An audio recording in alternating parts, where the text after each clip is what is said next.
I finally got my hands on a manure spreader, and while this thing is no spring chicken, I think with a little bit of work, she's still got some good miles in her. Today I want to start taking this apart and just sort of making a list of all the things that I need to buy and all the things that I'm going to need to do to put this back into service.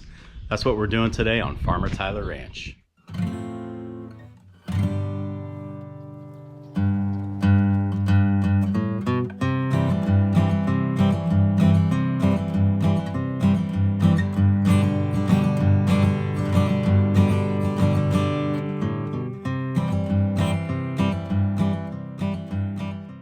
If this manure spreader looks familiar to you guys, it's because you might have seen it before. This was parked over at the winter pasture for the last couple of years, and it was hidden away in a barn at an old dairy before that. The guy that owns the winter pasture actually owns this as well. He knew that I was looking for a manure spreader, and long story short, before you knew it, I was getting a phone call to come pick this thing up. If that wasn't cool enough, before Max had me come get it, he put new tires on it, which is awesome. Upon getting this thing, the first thing that I wanted to try to do was to sort of figure out who made it, what the model was, if the company was still in business, and if I might be able to buy parts for it still if I should need any. After digging around a little bit, I think I'm gonna be pretty much on my own on this one. If I need anything, I'll have to make it myself, or possibly retrofit it off of something else, because this thing is old and I'm not sure exactly how old it is, but let me share with you what I figured out. This spreader is called an Iron Age or Farquhar, which I'm probably saying that incorrectly, but by looking at the ID badge on the tongue here, that's about what I was able to figure out. Now, Iron Age is the brand, Farquhar is the guy's name that owned the company, near as I can figure.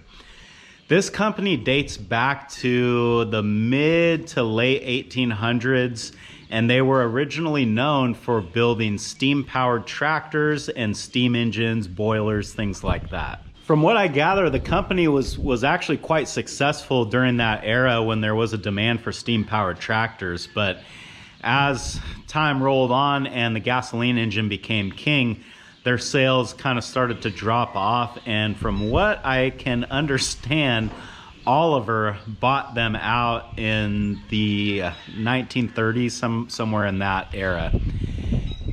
And with the steam tractors being phased out, they started to focus a little bit more on implements. Based on my research, it looks like they kind of went out of business in the late 1940s. I don't think they actually made anything in the 50s. So that dates this thing to somewhere, I would say, during the 1940s. I don't think it's any older than that. Honestly, the metal would have to be in a lot worse shape if it was. I'm not absolutely certain on this timeline. This was just based off of an article that I was able to find about the Farquhar company. So for the purposes of this video, we're just gonna say that they were right. Now, I'm thinking, because this is from that sort of mid to late 40s time period, that it would be really cool to pull this around with the Jubilee when I am spreading manure. The Jubilee is from 1953. This, let's say, is 1948. So while the Jubilee is a little bit newer than this spreader, it is totally reasonable to think that there was a time when there was a guy pulling this with the Jubilee, and that was like considered pretty modern equipment. So I don't know, I just feel like I want to kind of recreate that because I have that tractor, and now with the switch to round bales, I'm not going to have that many jobs for it, but I think spreading manure is going to be a perfect job for it.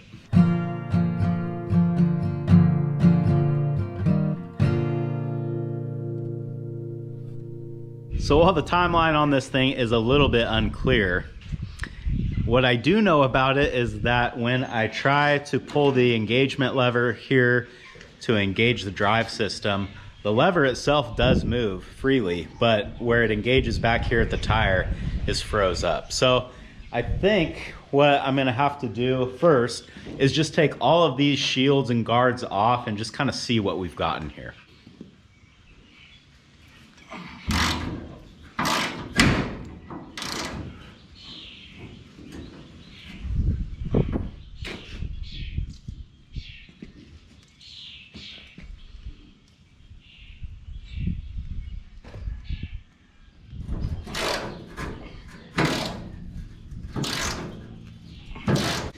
Got one more bolt holding this guard on, but I think I've been using the wrong size wrench. I think this is the wrench that I need.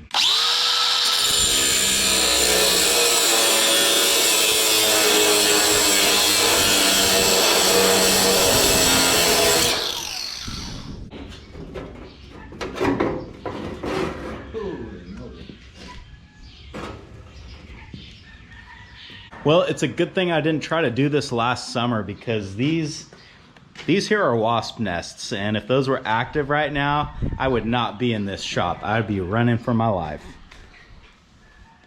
A couple more down here.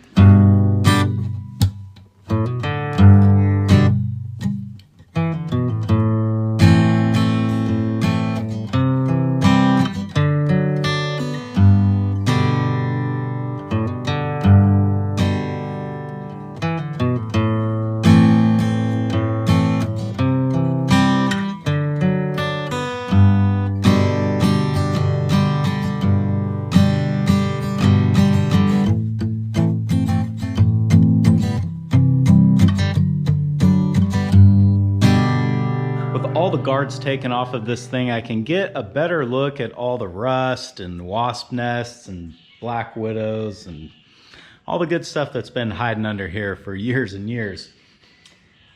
As I look at these chains, some of them don't look terrible. I mean, really, I probably need to replace all of them soon, but I think what I will do with, like on the detachable link chains, these aren't going to wear quite like a roller chain does, so I'm hoping that maybe I can just dip this thing in diesel for a couple of days, and that might loosen it up and get it good enough to at least be able to determine if this thing is going to work. This detachable link drive chain here that drives the spinners, I guess. I mean, honestly, I'm not that familiar with manure spreaders. I'm not sure what you call these things, but they obviously spin, so spinners sounds like a good one.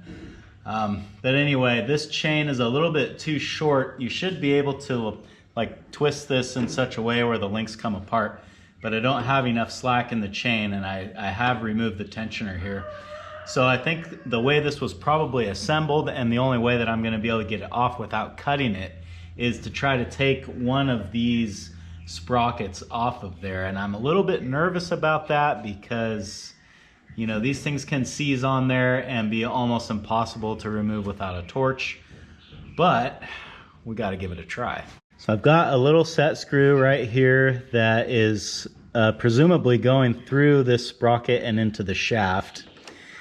And the reason, and I already loosened it, so that's why it appeared to come off so easily. But I'm pretty much sure that's what this is, because it's got a little set nut or a jam nut there, and we'll know when we see the end of it. The way it's cupped out on the bottom, that's how you know that it's a set screw. So this is the only one that I can see on there. There might be another one in the back hiding in the grease, but I'm hoping that this will just slide off of there now. I'm having flashbacks from when I worked at the rice dryer, because I dealt with a lot of power transmission stuff like this. And a lot of times these do not like to come off. So hopefully this one is gonna be different. Oh, wow. Wow, that was too easy. Oh, come on. Oh, wow. Okay, I feel lucky now. Well, I lucked out on this top sprocket. It actually slid off of there really easily. And hopefully that's an indication of how the rest of this is gonna all come apart, although I kind of doubt it. But anyway, now that the chain is off, I can get it soaking. I think I'm gonna put it in some used motor oil just because I just happen to have a bucket of that sitting here right now, and it's, you know, free, whereas diesel is not. So anyway, I'll get that soaking, try to get it cleaned up tomorrow. The other purpose of removing these chains is that I can go through and see which things on the spreader are froze up. You know, once the chain is off of there, you can test each individual thing without it being linked to anything else, and therefore determine if it's good or not. So this top spinner, we're all free on this side, obviously. And on the other side, we just have this bushing here.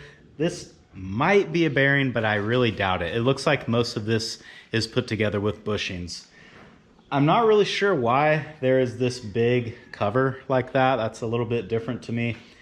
So I might just have to take this apart, you know, just to see what's in there, but I'm probably gonna have to take it apart anyway, because this top spinner is completely seized up. It is not moving at all. I think before I dive in here and start ripping all this apart, because this is a cast iron housing here, and I'm very, very worried about breaking it, because once I break that, I mean, I don't really know what's next. So let me put a pipe wrench on this sprocket here and just see if this thing will turn.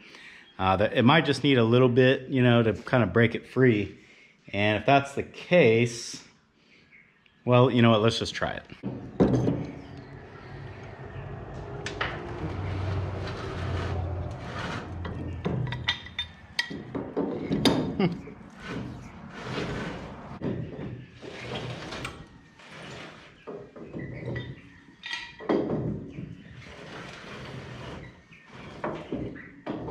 All right, well, that saved us some time. All right, well, that's moving now. That's really good. But I don't know if the audio is going to come through or not for you guys, but it's very rough, not smooth feeling at all. So I think I still want to try to take these covers off, but I feel a little bit better about doing that now, because these are actually needle bearings, I think. I thought I could see the end of like a needle bearing in there, but these are free now, so they should slide off. I'm hoping that this whole assembly here kind of will come off. There's probably some ancient grease in there, maybe some dirt got in there over the years. So yeah, if we can get that all cleaned out and running good again, that's probably the right thing to do. Will these budge?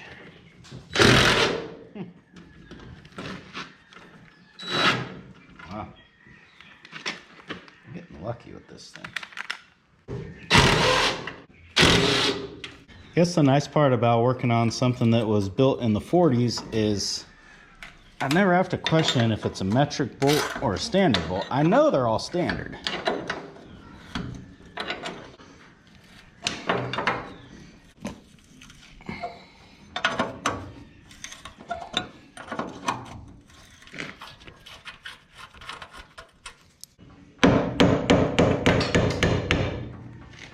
Gonna be like that, is it? So what I'm thinking here is I want to try to slide this little bearing housing off the shaft and then maybe get some sort of an idea of what's going on. I don't know if this is like a gearbox here or what the deal is, but I'm hoping if I can slide this off, then I'll have sort of a better look at what's going on. So in order to do that, I need to get this keyway out. This is what's called a Woodruff key, and it's like a half circle or a half moon. So a lot of times you can hit them from the top and they'll kind of rotate up and you can pull them out. This one's been in here for possibly 100 years and it seems a bit stuck. So I'm gonna see, I don't want to gum it up because then the sprocket won't slide on there very good. But if I can just kind of get it moving, and if I need to come back on it with the grinder, there we go. That's probably, I mean, I probably should just get a new key, honestly. Oh, this looks like it might be fancy though. I've never seen a Woodruff key quite like this, where it has the little ears on both sides. Usually it's just a perfect half circle. Now I'm gonna see if I can slide this Annie.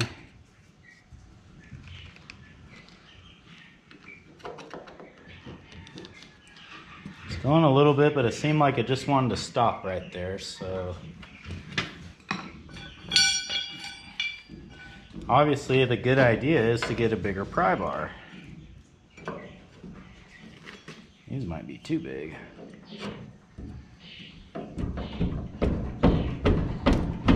Tough to tell, but I think it is going.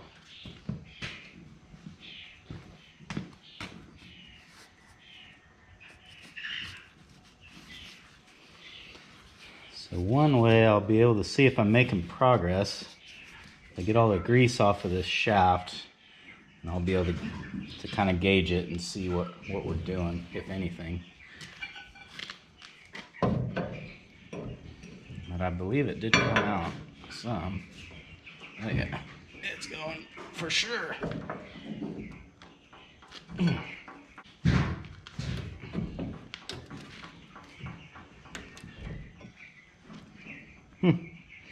Just when I said nothing's gonna be easy. So I am staring at this thing, trying to understand how this works, and I started kind of fiddling with the screwdriver here, and I think I can pry this cover off. So I'm gonna do that, because right now this just does not make any sense why this has to have grease in it. It just, I don't know. So maybe get this off, it'll be a little bit more obvious why. Huh. Well, this is making more sense now. If you can see, you've got like a little arm here with a sort of a pin on the end. And the end of this arm is going into this flipper. So there's that. Now, on the inside of the cover, we've got this sort of oblong, not a perfect oval, but just kind of an odd shape here. My best guess is that as this is turning, these individual bars are getting like an extra little flip there, and that probably helps feed the manure. I'm not really sure. If you guys understand how that works or why it's like that, let me know, because I'm wanting to learn all I can about this thing. Man, you want to talk about some nasty old grease. Ugh. This stuff is something else. Some fresh grease in there. This thing ought to purr.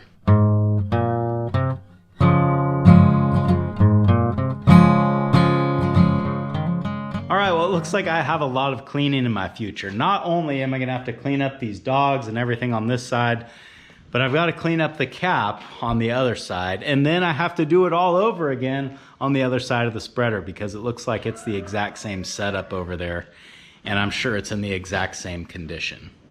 But none of that's very interesting to watch, and I think that I'm gonna wrap this video up here. Thanks for hanging out in the shop with me today, guys, and I hope I'll see you again on Farmer Tyler Ranch.